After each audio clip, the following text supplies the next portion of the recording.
South ఇండియాలోని అతి తక్కువ ధరలకి రత్నాలనందించే ఏకైక సంస్థ 6JVR.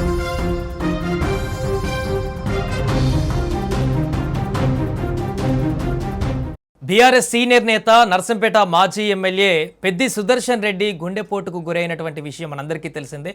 ఊహించని విధంగా ఈరోజు ఉదయం గుండెపోటుకు గురై హన్మకొండలోని రోహిణి హాస్పిటల్లో జాయిన్ అయ్యారు. ఈ క్రమంలో ఆయన ఆరోగ్యం అత్యంత విషమంగా మారినటువంటి సందర్భంలో వైద్యులు అక్కడ చికిత్సను కొనసాగించారు. ఈ సందర్భంలోనే సోషల్ మీడియాలో విస్తృతంగా ప్రచారం జరిగింది. అయితే అతనికి హఠాన్ మరణం చెందారంటూ ప్రచారం కూడా జరిగింది. ఈ నేపథ్యంలో ఆసుపత్రి వైద్యులు కీలక అప్డేట్ ఇచ్చారు. ప్రస్తుతం ఆయన ఆరోగ్యంగా నిలకడగా ఉన్నారని, నిలకడగానే ఉంది తన ఆరోగ్యం అంటూ కూడా వస్తున్నటువంటి అవాస్తవ ప్రచారాలు సోషల్ మీడియాలో ఆ వదంతులు ఎవరు కూడా నమ్మవద్దంటూ తెలిపారు. గుండెపోటుతో ఆసుపత్రిలో చేరినటువంటి పెద్ది సుదర్శన్ రెడ్డికి వైద్యులు సిపిఆర్ సహా అత్యవసరమైనటువంటి చికిత్స అందించగా మళ్ళీ హార్ట్ బీట్ను పునరుద్ధరణ అయ్యిందంటూ కూడా వైద్యులు తెలిపారు. అనేక సార్లుగా సిపిఆర్ చేసి పూర్తిగా బాడీ సహకరించినటువంటి స్టేజ్ నుండి వెంటిలేటర్ పెట్టి సిపిఆర్ కంటిన్యూగా చేయడంతో డాక్టర్ అక్కడ నాన్ స్టాప్గా చేయడంతో ఎట్టకేలకు మరలా హార్ట్ బీట్ అనేది పల్స్ అనేది కూడా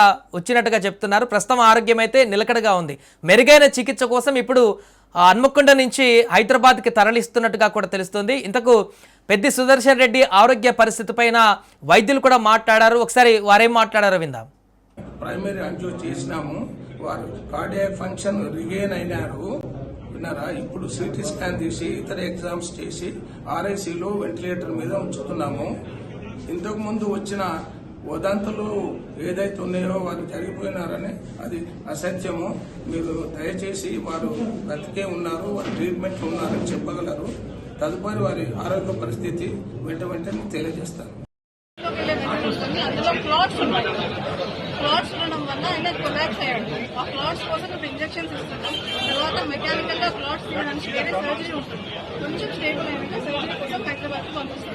రైట్ నౌ బీపీ పల్స్ అన్ని మంచిగా ఉన్నాయి. స్పాంటేనియస్ బ్రీతింగ్ కూడా ఉంది పేషెంట్. రైట్, ఇది ప్రస్తుతం అయితే పెద్ది సుదర్శన్ రెడ్డి ఆరోగ్య పరిస్థితి అయితే నిలకడగానే ఉంది. అంటే హాస్పిటల్కి వెళ్ళేటప్పటికి చాలా ప్రమాదకరంగా సీరియస్ గా ఉన్నటువంటి పరిస్థితి నుంచి అక్కడ అత్యవసరమైనటువంటి చికిత్స అందించారు వైద్యులు. డాక్టర్ మమత అదేవిధంగా మిగతా డాక్టర్ సహకారంతో సిపిఆర్ చేసి అక్కడ మరలా బ్లడ్ క్లాట్స్ అయితే ఎక్కడైతే ఉన్నాయో హార్ట్లో వాటన్నింటినీ కూడా కదిలించేటువంటి ప్రయత్నం చేసి సిపిఆర్ ద్వారా మరలా హార్ట్ బీట్ని క్రియేట్ చేసి పునరుద్ధరణ చేసి మరల తన పల్స్ మళ్ళీ రీక్రియేట్ అయ్యే విధంగా చేసి ప్రస్తుతానికైతే తనను ఎలాంటి ఇబ్బందికరమైనటువంటి పరిస్థితులకు వెళ్లకుండా, అంటే ప్రచారం జరిగినట్టుగా హఠాన్ మరణం చెందారని రకరకాల ప్రచారాలు అప్పుడే మొదలైపోయి సోషల్ మీడియాలో విస్తృతంగా ధావానలంగా వార్తలు వ్యాపించాయి. కానీ అక్కడ చాలా డే స్టెప్ వేశారు వైద్యులు అని చెప్పొచ్చు. అక్కడ వైద్యులు తీసుకున్నటువంటి ఈ క్రిటికల్ పొజిషన్లో తీసుకున్నటువంటి వారి యొక్క శ్రమ అనే చెప్పొచ్చు. ఆల్మోస్ట్ చాలా క్రిటికల్ ఇంకా అయిపోయింది అనుకున్నటువంటి స్టేజ్ నుంచి మరలా తన హార్ట్ బీట్ని సిపిఆర్ ద్వారా వెనక్కి తీసుకువచ్చి ఇప్పుడు పల్స్ను అదేవిధంగా హార్ట్ బీట్ అన్ని కూడా స్టేబుల్గా తీసుకువచ్చి మెరుగైనటువంటి వైద్య కోసం ఇప్పుడు హైదరాబాద్కు తరలిస్తున్నటువంటి పరిస్థితి. ఈ వార్త తెలుసుకున్నటువంటి వెంటనే ఉదయంనే అక్కడికి బీఆర్ఎస్ నేతలందరూ కూడా శ్రేణులందరూ కూడా హాస్పిటల్కి వెళ్ళినటువంటి పరిస్థితి హన్మకొండకి. ఇప్పుడు తాజాగా మళ్ళీ హైదరాబాద్కి షిఫ్ట్ చేస్తున్నారనేటువంటి విషయం తెలుసుకొని మరలా బీఆర్ఎస్ శ్రేణులందరూ కూడా ఇటు హైదరాబాద్ వైపు వెళ్తున్నటువంటి సిచ్యువేషన్ అయితే నెలకొంది. ఏదేమైనా కూడా ఉద్యమంలో క్రియాశీలకమైనటువంటి పాత్ర పోషించినటువంటి పెద్ది సుదర్శన్ నర్సంపేట నియోజకవర్గం నుంచి అనేకమైనటువంటి ఆ ఉద్యమంలో తన యొక్క బాధ్యత నెరవేర్చినటువంటి వ్యక్తి, బీఆర్ఎస్ ప్రభుత్వంలో కూడా ఎమ్మెల్యేగా ఉన్నటువంటి వ్యక్తి, ఇప్పుడు మాజీ ఎమ్మెల్యేగా ఉన్నటువంటి తను ప్రస్తుతం ఇలాంటి ఊహించని విధంగా, ఎందుకంటే గతంలో అనేక ఇలాంటి అనారోగ్య సమస్యలు కూడా లేవు. తనకి చాలా యాక్టివ్గా ఉంటారు, యాక్టివ్ పాలిటిక్స్లో ఉంటారు, రెగ్యులర్గా అందరితో కలివిడిగా తిరిగేటువంటి వ్యక్తి. అలాంటిది ఊహించని విధంగా హాస్పిటల్లో సీరియస్ అని చెప్పేసి